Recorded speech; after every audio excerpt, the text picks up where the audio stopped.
Sci-Fi Channel. Each episode of The X-Files, but for these people, the truth is no longer hidden. Rather, it's been revealed. The truth about aliens, that is. Take Nina Pendrid. She used to think the UFO crowd were just a lot of nutters. Now she edits a magazine for them. I was very sceptical when I first came to the magazine and believed that all the sightings were misidentified planes or planets or shooting stars. I thought that there was no grounding whatsoever, but gradually the more evidence that I have seen, the more conferences that I've attended and the more eyewitnesses that I've met, I've come around to the view that possibly a small percentage do actually have a credible case. I mean, they've landed on Mars. One believed he was in psychic contact with aliens, others had witnessed alien events. Martin Noakes takes crop circles very seriously. Scientific research, he believes, is being deliberately obstructed. If anyone goes into any research that is even slightly dubious, then their funding gets cut. Scientists are scared of losing their funding. They'd all come to Worthing at the invitation of a local businessman. He's half persuaded that much of our technology comes from aliens. I have spoken to someone here today that really feels that aliens did introduce the silicon chip to us and the fibre optics and things like that, and you can't dispute it. He's got a very good story to tell. As for me, I saw nothing at all unusual.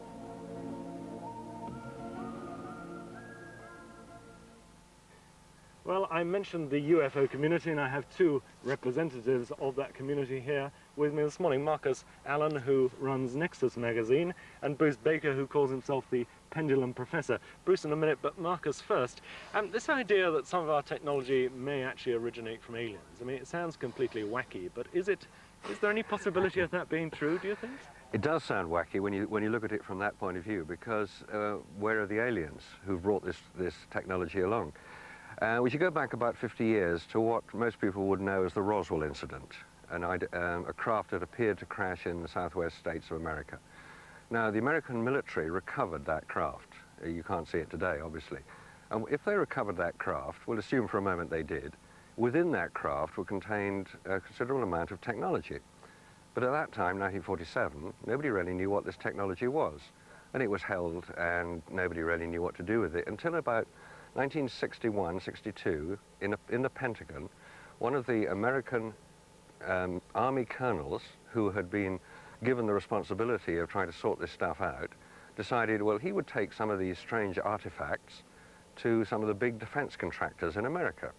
Now, some of these artifacts we would now refer to as the laser, fiber optics, body armor, night vision goggles, fiber optic cables, many things which we now take for granted. Now, we don't actually ask where they came from.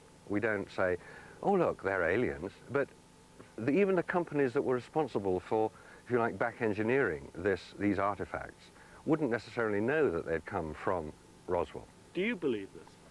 The evidence is very persuasive. Now, you could say, do I believe in UFOs? And my answer to that would be, it's not a matter of belief, it's a matter of evidence. I would look at the evidence. And that's what any investigator should be doing, looking at the evidence, not believing things. Do you think we, and I say we, I mean the general public, if you will, mainstream opinion, do you think that we're too sceptical, not open enough to ideas like this? I don't think skepticism in itself is such a bad idea. But when skepticism means that you don't look at the evidence, then it is rather childish. And it doesn't actually help anybody not to look at the evidence. And that's all that one ever asks.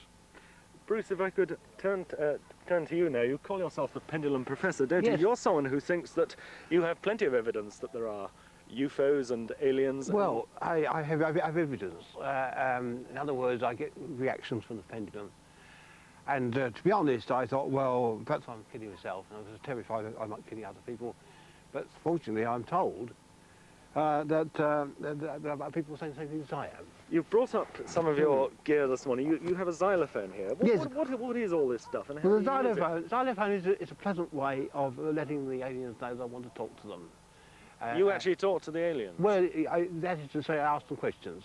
See, all I can manage at the moment is a yes and no business, where the pendulum either goes Widdershins or diesel, that's to say clockwise or anti-clockwise, And I'll show you if you like. Yes, please. For example, what I do, it's a pleasant way to let them know that I want to talk to them.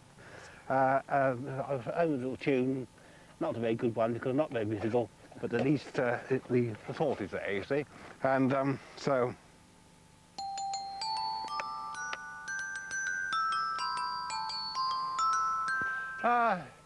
Bruce calling the Martians, can we have a little discussion, little question and answer session, as we do have done before?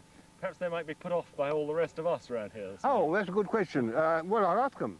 Wait a minute, I'll ask them. Yes, first question. Disconcerted by the... First question. Oh, well, I think Do you Bruce, mind?